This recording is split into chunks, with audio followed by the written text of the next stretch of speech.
ഞാനിവിടെ 1ാം ക്ലാസ്സിൽ ഈ സ്കൂളിലാണ് പഠിച്ചത്. ഞാൻ പഠിച്ച ആ ക്ലാസ്സിലാണ് ഞാൻ ഇത്തവണ വോട്ട് ചെയ്തത്. ആ ക്ലാസ്സിലാണ് മഹാത്മാഗാന്ധി ഈ പഞ്ചായത്തിലേക്ക് വന്നപ്പോൾ താമസിച്ചത്. 2000-ൽ ഞാൻ ഈ തെരഞ്ഞെടുപ്പിൽ മത്സര സമയത്ത് ആദ്യം വോട്ട് ചെയ്തത് ഞാനാണ്.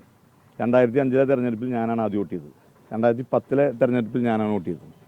അതുപോലെ തന്നെ ഞാൻ മത്സരിച്ച 2016-ലെ നിയമസഭാ തെരഞ്ഞെടുപ്പിൽ ഞാൻ ആദ്യമാണ് വോട്ട് ചെയ്തത്. പക്ഷേ 2021-ലെ നിയമസഭാ തെരഞ്ഞെടുപ്പിൽ എനിക്ക് ആദ്യത്തെ വോട്ട് എനിക്ക് ചെയ്യാൻ കഴിഞ്ഞില്ല. ഞാൻ വോട്ട് ചെയ്യുന്നതിന് തൊട്ട് മുമ്പ് 2 ആളുകൾ ബലമായി വന്നു നിന്ന് വോട്ട് ചെയ്യാൻ ചെയ്തത്. ആ തെരഞ്ഞെടുപ്പിൽ ഞാൻ പരാജയപ്പെട്ടു. ഈ തെരഞ്ഞെടുപ്പിൽ ഞാൻ ആദ്യത്തെ വോട്ട് എൻ്റെയാണ്. അപ്പം ഞാൻ ആദ്യമായി വോട്ട് ചെയ്ത എല്ലാ തെരഞ്ഞെടുപ്പിലും ഞാൻ ജയിച്ചിട്ടുണ്ട്. ആ ഒരു സന്തോഷം ഇന്ന് എനിക്കുണ്ട്. ഇന്ന് ഞാൻ മത്സരിക്കുന്ന വാർഡ് സംസ്കൃതം കോളേജ് വാർഡാണ്. ശാരദാ ക്ഷേത്രം ഇരിക്കുന്ന വാർഡാണ്. ഇന്ന് ശാരദാ ജയന്തിയാണ്. ആശ്രമത്തിൻ്റെ പ്രത്യേകത നിങ്ങളിവിടെ തൊട്ടപ്പുറത്താണ്, പോയി കാണാം. ആ ആശ്രമത്തിനകത്ത് ശാരദാദേവിയുടെ ക്ഷേത്രമുണ്ട്. ശ്രീരാമകൃഷ്ണ പരമഹംസരുടെയും ശാരദാദേവിയുടെയും ക്ഷേത്രമാണ്. അതിനകത്ത് ജീസസ് ക്രൈസ്റ്റിൻ്റെ ഫോട്ടോ ഇരിക്കുന്ന പിന്നെ ഒരു ക്ഷേത്രം കൂടിയാണ്.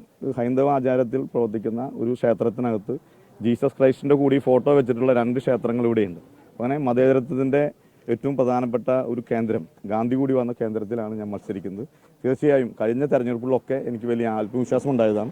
ആ ആത്മവിശ്വാസത്തിൽ തന്നെയാണ് നിൽക്കുന്നത്.